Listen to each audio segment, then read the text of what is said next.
la seule façon de propager le virus, et là, ceux qui ont on ne sait pas qui est déjà contaminé. Donc, les amakamo est invisible. Donc, du coup, c'est plus facile côté kala na banda ku un moment donné tant makambo kozala normal on voit comment reprendre les choses parce que c'est tout le monde qui est en train de perdre ceux qui attendent à lobby à perdre sikoyo mais c'est tout le monde ça ne marche pas pour tout le monde donc on est tous coincés à la maison on attend et puis voilà quoi www.congotopnews.com c'est comme une 75. Ouais, 75. Là, tu as 75 millions. Donc, à peu près, tu as 75 ou 76 millions. Et il y a vu sur YouTube, félicitations de Tolobi. Et la vidéo, elle a plus visionné vraiment. En fait, les acquis challenge parce que vous savez, les gens ont toujours du mal à recevoir et loko après hit ya munene. Et ça, moi, je me suis dit, moi, je suis un artiste.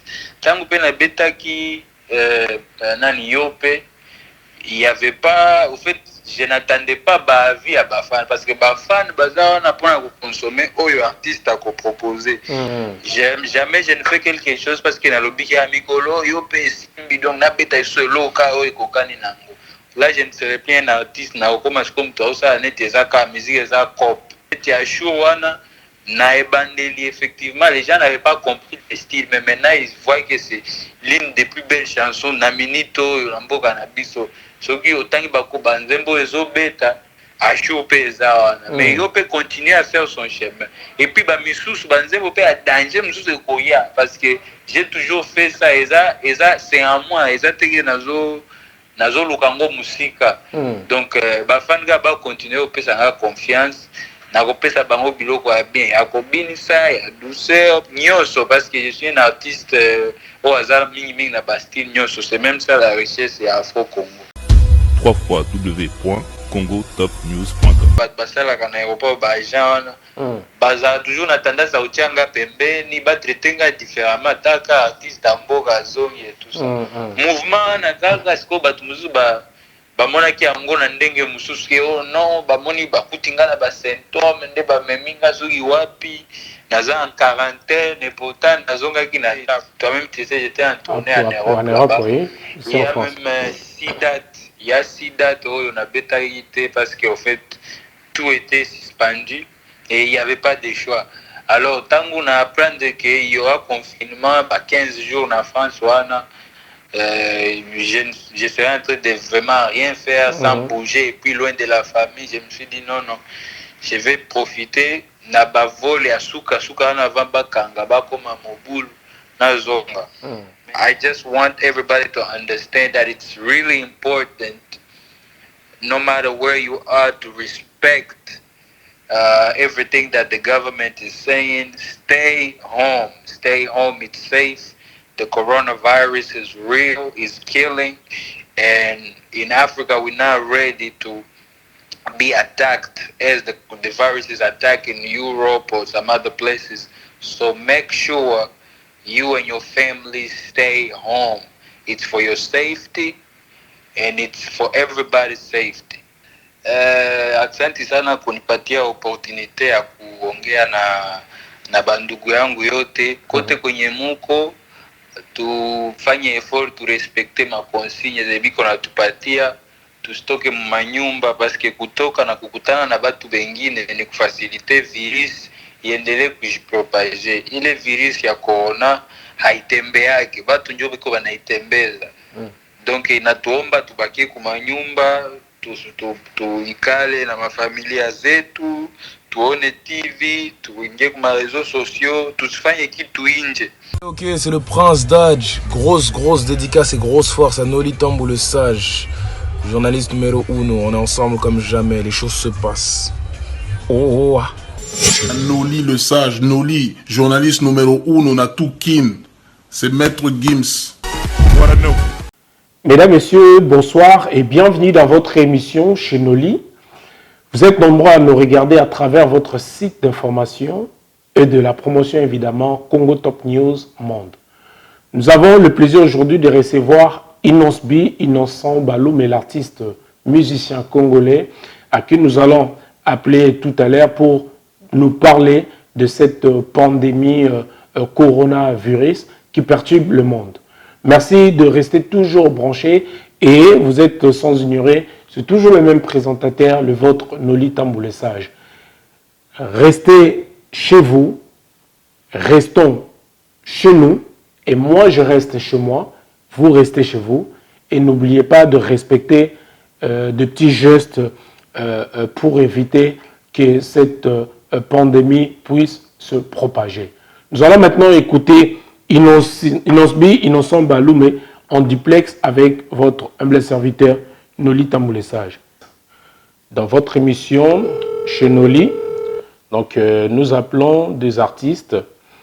Évidemment, on va appeler Innocent pour nous donner son idée par rapport au confinement, par rapport à cette pandémie des coronavirus. Allô, Inosbi, bonsoir. Bonsoir. Oui, très bien. Jambo, jambo, jambo, jambo.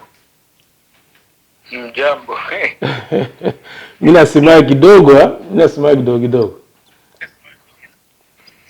Oui, kuzoka msanga.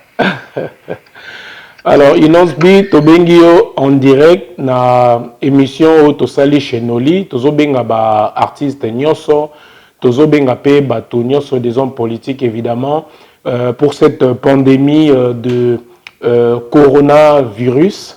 Donc voilà où ils ont touché aujourd'hui monde. Donc grâce à sans ignorer, yomo pe ozo yokango na makambo Nyoso vraiment ezo leka ezo boma bato monde entier. Donc c'est pour cela que tu penses qu'il peut nayo et pour na au passer message na ba congolais nyoso ba olanda biso na monde entier et puis na bato yo na ba fan na yo surtout penza o ba lingaka yo Inosbi. En tout cas, merci pour l'opportunité. Mon message, en tout cas, c'est le même que je suis en train de passer chaque fois que j'en ai l'occasion. Oui.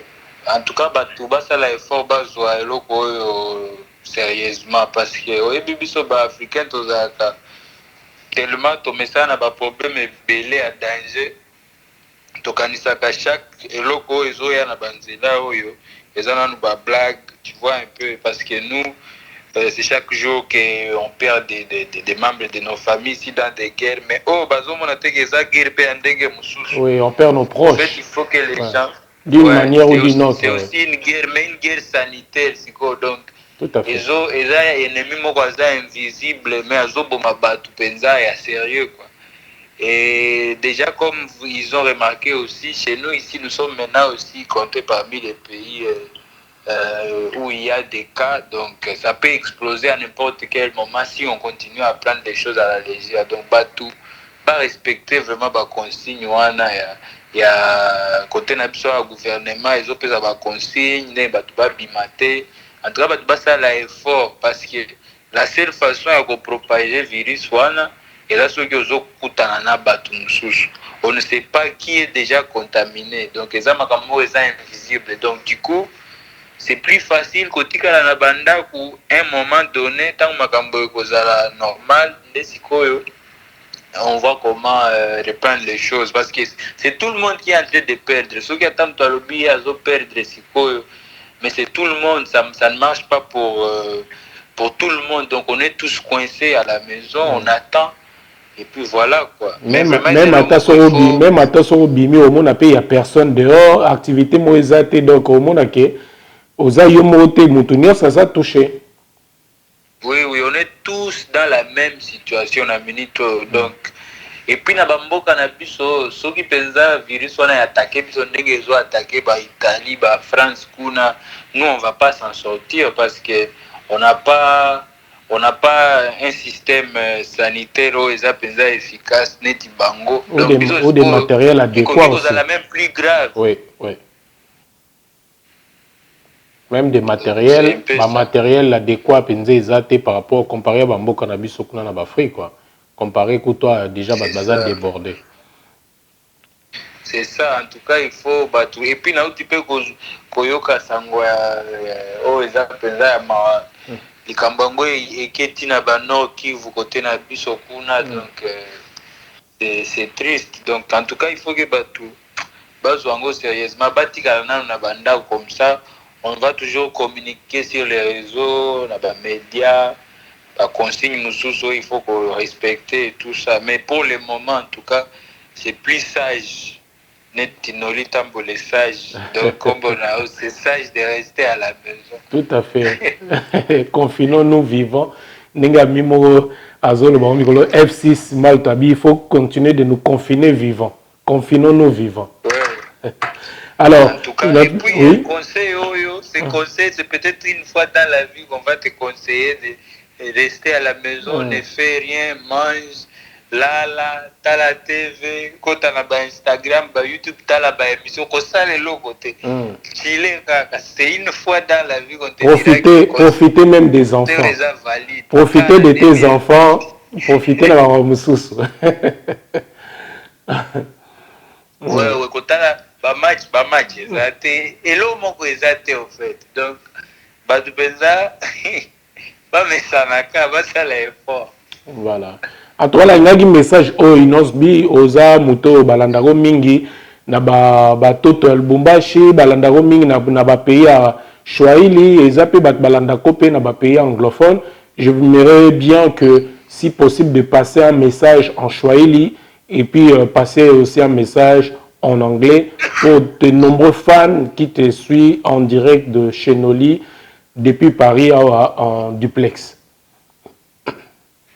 En tout cas, asante sana kunipatia opportunité ya kuongea na bandugu yangu yote kote kwenye muko, tufanye effort tu respecte makonsigne zebiko natupatia, tusitoke manyumba paske kutoka na kukutana na batu bengine ni kufasilite virus iendelee kujipropage. Ile virus ya corona haitembeake, batu njo biko banaitembeza.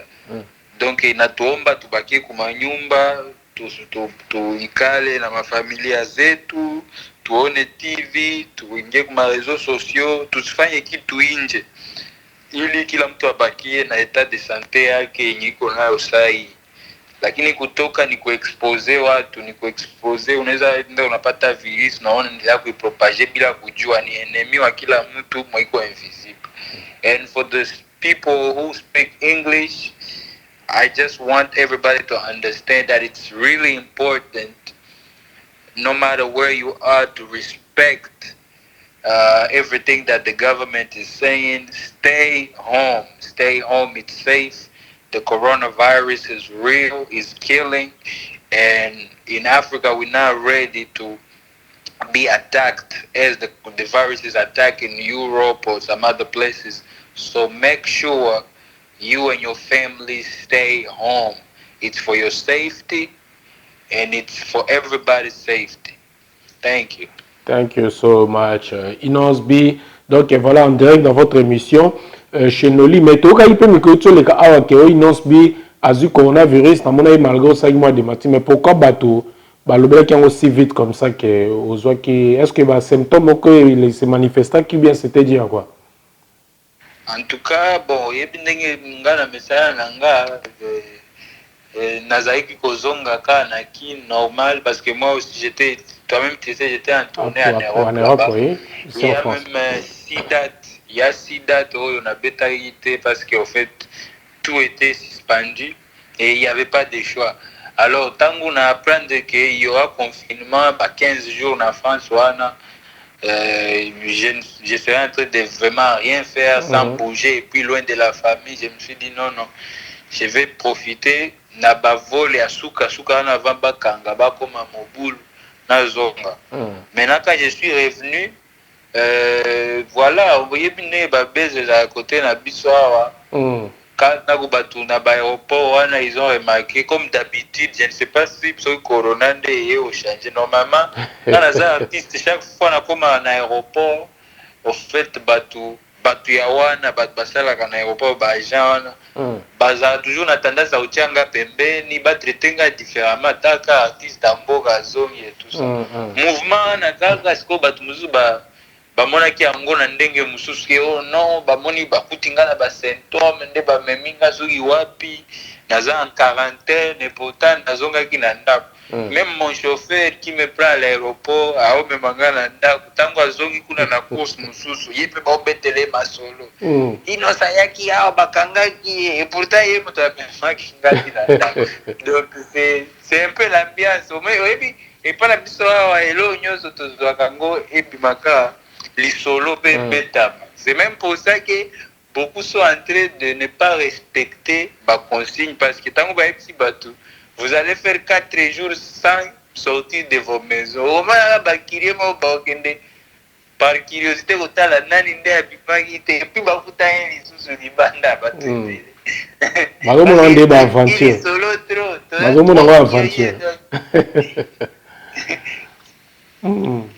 En tout cas. Mais à part ça, je suis à la maison, je profite de ma période aussi. Je continue à sensibiliser les réseaux sociaux et puis je travaille un peu mingi. Comme je suis à la maison avec mon frère Gizo, Gizo que je salue déjà en passant. Libéré après confinement, puis nous avons et il y a confinement. En tout cas, merci beaucoup. Malgré nos mots qui sont au Mississippi, à Chour. Bato ba critiquer babi neni nosbi outil déjà na featuring à Makasi Boyeo lelo tolobi esali plus de 72 millions de vues sur YouTube déjà, félicitations. Il y a featuring na yona c'est comme une 75. Ouais, 75 là tu as 75 millions donc à peu près 75 ou 76 millions il y a vu sur YouTube, félicitations de tolobi et na vidéo là les a plus visionné vraiment. Et puis voilà, et ça m'a bien. Tout le monde qui a mis au bêtis à chaud, bah critiquer babi neni nosbi. Au sali à chaud, au sali au tina featuring ma casse na diamond. Mais au sali à chaud, nous avons besoin de voir net mais les autres ont eu plus de 2 millions et quelques vues sur YouTube aussi. De profiter surtout féliciter, on a courage, on a osé déjà. Coco c'est leur moko rythme moko boya peu moi douce et par rapport à Yawezalaki quoi. Ouais. Au fait, les acquis challenge parce que vous savez, les gens ont toujours du mal à recevoir le loco après hit ya munen. Et ça, moi je me suis dit, moi je suis un artiste. Tant que na beta qui nani yope, il y avait pas, au fait, je n'attendais pas ba vie à ba fan parce que ba fan baza on apprend à consommer oyo artiste à proposer. Et moi j'ai toujours l'habitude, il y a quota la mingi musala, donc donner la chance à la créativité, c'est de là que mga na zwaka ba hits nanga ba tube nanga. Jamais je ne fais quelque chose parce que na lobiki ya mikolo yo pe simbi donc na beta solo ka o ekokani nango. Là je ne serai plus un artiste na okoma comme toi ça net ezaka musique eza cop. Et c'est Max plus oyo. Et ça traite tout les hémorroïdes. Et l'hypertension, et les fatigues du corps, et les nini ce soir, oh les vite, non, tu seras retardé, et plus, et tu vas voir ça, Max plus, bon coutou, bon, voyons mon corps.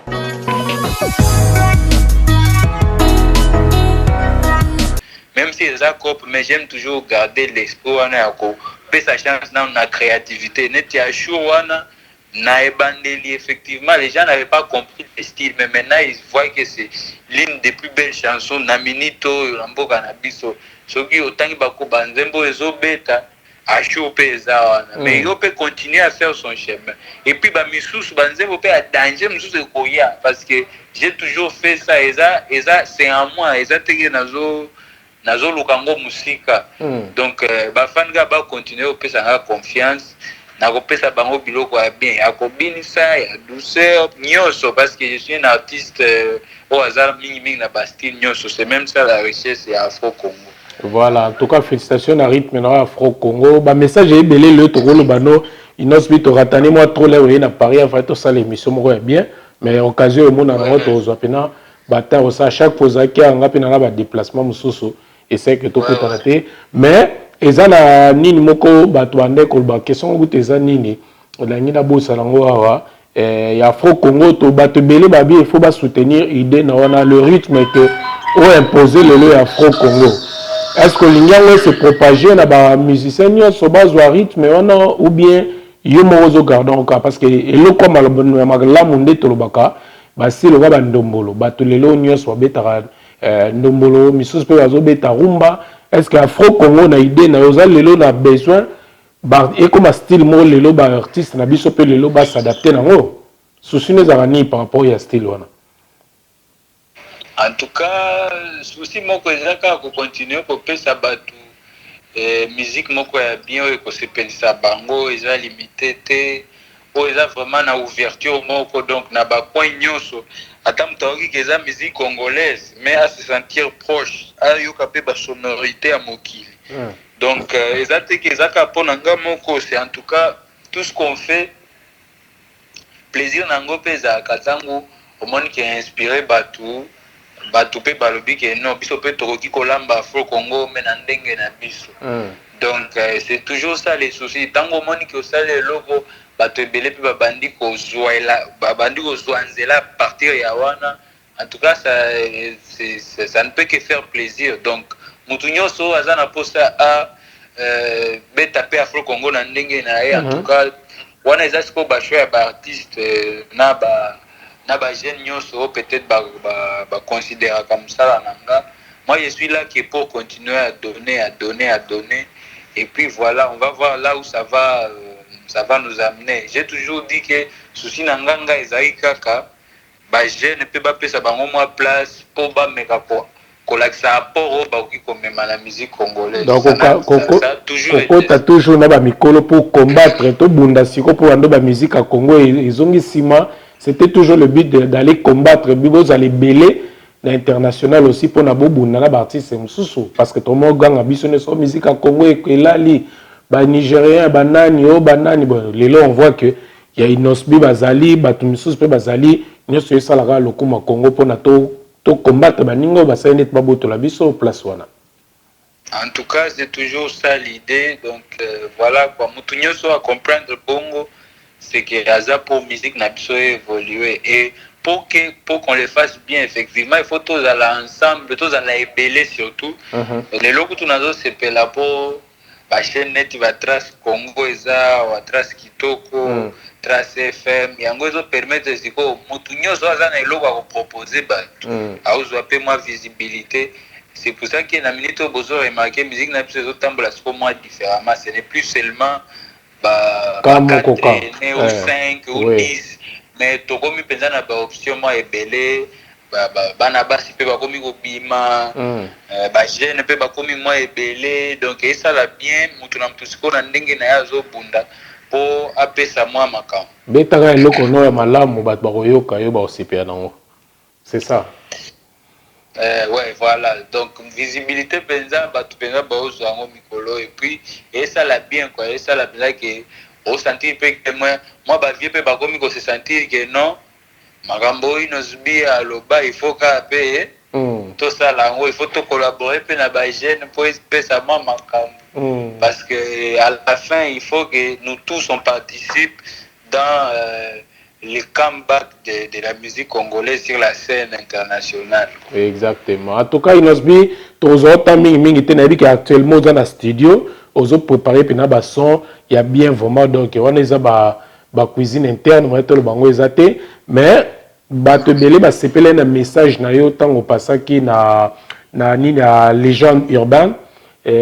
Ba sepele na message no surtout pendo ça qui un peu pas un peu mais ça qui très touchant tant le cas de la légende urbaine la RFI vraiment on voulait encore te féliciter membre le baiser belé te féliciter dans message et puis le courage au Zwaki pour na koloba vraiment que j'étais avec des gens des proches bakoufa qui même mon père a Zwaki bal c'est le courage là au lobalelo ce qui se passe dans notre pays et les kana est et à Congo ou les cas na Pumbo kana biso nyoso pour que ma changer to ngato féliciter pour na message nana En tout cas, Batbaoka Kiango Ezaki capté 5 sur 5 quoi. En tout cas, merci beaucoup. On est là.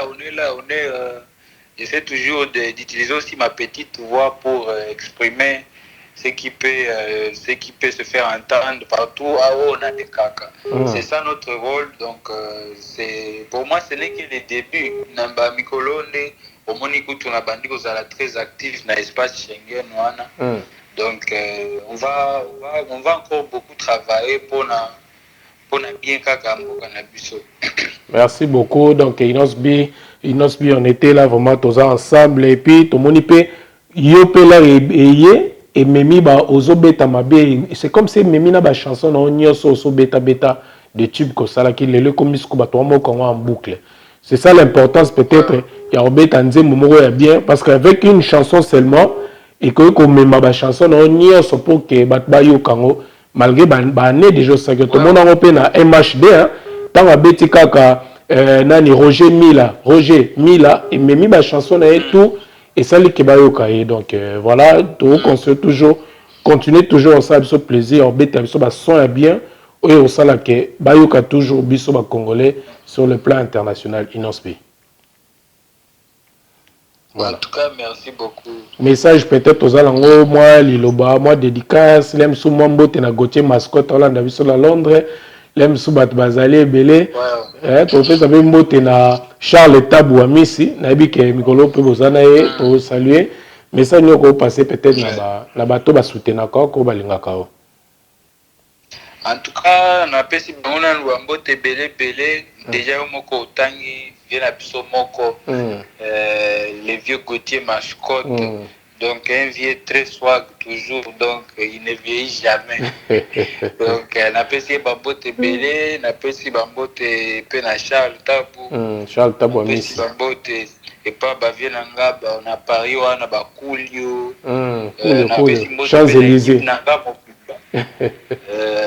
Na équipe nanga mobimba ba HB réalisateur Jizo déjà Prince Balume na pesi pe mbote tant na lobi ba Coolio donc na tali pe équipe mobimba na ba Stony ba fan siko bango Vincent bango de ba partenaire nanga ya liboso na pesi bango bambote belé ba continuer ko respecter ba consigne pour coronavirus o esaka na biso te donc bo fanda na ba palais botala ba émission kitoko boye ya Noli Tambule site soki bosisi yango bande lisusu et ça la rabe bo pese legi donc voilà je vous aime beaucoup babiloko ya bien zoya soyez patient à corona et aux alapé na après nango donc voilà. Il y aura un après corona vos cas patient ne soyez pas ne vous pressez pas pour vous exposer au danger voilà. Et puis tokutanaka na futur proche awa biloko ya danger trophée na yokutu trophée na oti lelo naza nango na ndako awa ya nini eza popoto yango nazoya me makambo ebele nakoka te korespecte bona ya Up Award Soleil Diva Micho Keleker que je salue trophée na oti lelo ya Up Award donc nino koloba peut-être na ba message auto profiter na ba konza Up Award na bato ba pensa ki no ba voter pour na yo na Los Angeles na États-Unis. En tout cas nazo remercier bango fort eza honneur makasi eza honneur penza ya munene nazo promettre bango que to continuer ko travailler lisusu pona ko attirer attention na bango po tozwa baapa misusu ebele bakisama besoin d'encouragement na nde sala ke to continuer kosala mosala bien donc merci beaucoup à toute l'équipe Up Award et puis merci à toi Noli po yo pe ozwaki félicitations merci beaucoup Inesbi merci encore aussi à mon vieux Gauthier mascotte en tout cas je vous aime beaucoup vous êtes ma vraie famille po bino nde bosutenaka et c'est ce qui est important quoi.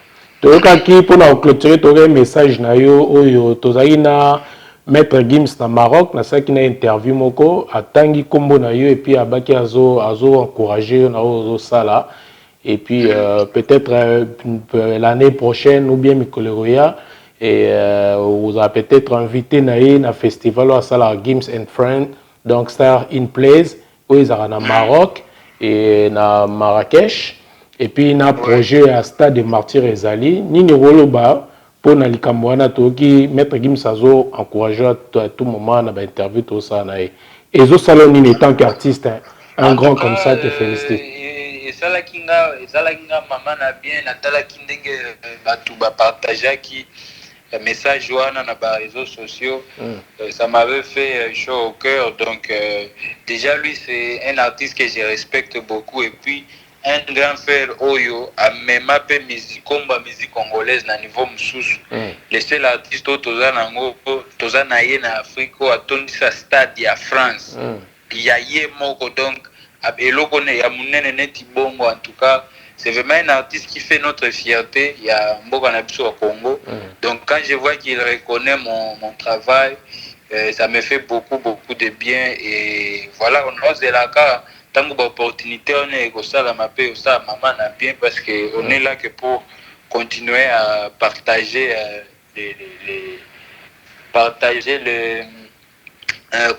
vibe bien on a na drapeau na biso na sima Congo. Et puis je vous informe même que tokutana nga ye na Dadju tokutana na Afro Nation je pense na ba juillet ceux qui ba corona au danger il y a un programme na Portugal na grand festival Afro Nation na Rosala kuna na bango mibale nous serons les 3 Congolais qui allons représenter Mboka na biso.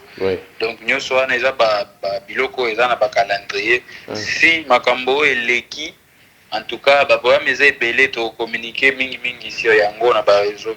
D'accord, en tout cas c'est avec plaisir tout le monde na kuna na kati ya Portugal. En tout cas merci beaucoup Inosbi, toutes les bonnes chances, des bonnes choses, plein de succès encore une fois. Nzamba batela yo apprêter biso vie et puis longue vie vraiment. On est ensemble together toujours donc batbola ndabiso belé vraiment. Merci na disponibilité na yo et puis na ningo passer na Chenoli Inosbi. Merci beaucoup. Aimons-nous vivants et puis confinons-nous vivants toujours. Bon, restez chez vous, restez chez vous. Yo toza pas na aux autres travailler, toujours restez chez vous. Ndaku challenge. Ndaku challenge. Merci beaucoup mesdames, messieurs. C'était là Inosbi, Innocent Baloumé, qui c'est vraiment en direct dans votre émission Chenoli. Donc voilà, tous en a besoin. Il y a koyo comme artiste na biso, to yoka bango. Ce que bazo penser et puis bon moni que baza musika na biso te baza toujours proche na biso donc voilà na bato boyo ka biso restez chez vous le message vraiment ngwaneza vraiment très bien capté botika na banda ko bozala na banda ko vraiment et puis moto moko te a bimato respecter ba conseil na ba ya ba autorité surtout na bana Kinshasa bolanda biso belé to kaki. Il n'y a pas moyen de faire des gestes. Moi, je peux faire des APT pour l'instant. Moi, je peux faire des APT parce que les Western, les autres salatés. Les agences, moi, je peux faire des APT et ils ont noté. Donc, la facilité. Il y a peut-être ma représentation sur place à Kinshasa. Vous pouvez toutefois continuer à aider nos frères et sœurs qui sont sur place à Kinshasa et au la bien vraiment. Donc nous compatissons aussi ensemble na bateau au bazar cher na biso donc toto perdre ve na biso mosengo ba na château rouge boka biso ba ebi mingi ve mosengo à quoi faire donc tu perdre vraiment paix à son âme et puis famille na vraiment nzamba zana bango pesa bango makasi na ba circonstances vraiment dur circonstances et comme les bango surtout en ce moment de confinement où moyen bato ba assister ba famille ezate également to qui peut ça on avait na biso Adrien Mukiadi auti kotika biso raison qui appelle y avait na JC Kandolo Laguna place abenga ki biso pona apesa biso sangwana ya mawa en tout cas sa femme donc vraiment te présenter ma sincère condoléance na biso na ba famille éprouvée boza vraiment belé bandeko belé vraiment tolingi teke makambo touché ba famille na biso na ba opi bazana ba hôpitaux ba o bazana ba zo bela en ce moment ba o bazana ba esika moko ya pasi boy ba ke to bosani binoté tous vraiment ensemble que la main du Seigneur ezana bino nzamba batela bino asunga bino boza makasi biso penon tozana en bonne santé to continuer toujours cause à la prudence de nous préserver, surtout de respecter vraiment les gestes sanitaires, bazo senga biso, obimi libanda, outimo nini.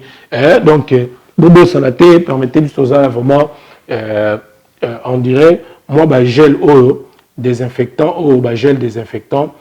Donc, voilà, gel bomona bimi. Tant que bimi, au côté ou telle place, toujours, aux yeux, il faut tout ça comme on a beaucoup toujours pour que et ça là que et boma microbe nyoso to koza ngo gel oyo ko bosana te gel oyo batie biso pona ya désinfectant et ko sala bien bande konasi bolandi biso bozebele apesi mbote na Cynthia Maeta la couleur d'origine bolanda biso page simba TTC na bosani pété bande konanga nyoso bolanda biso pas d'adijo sangola na pesipe mbote pe belé na ve na si amulex aigle noir. On est ensemble, donc voilà, Nabino Nyoso. Continuez de vous abonner sur Congo Top News Monde et l'émission Nabino Chenoli. Merci à Irbano Kavula, Nabino Nyoso. Irbano Kavula, le réalisateur de cette émission. On se dit bye bye et à la prochaine. Peace and love. Restez chez vous. Moi, je reste chez moi. Restons chez nous. Merci. Ciao. Salon de coiffure Nitu Makiese, arc-en-ciel,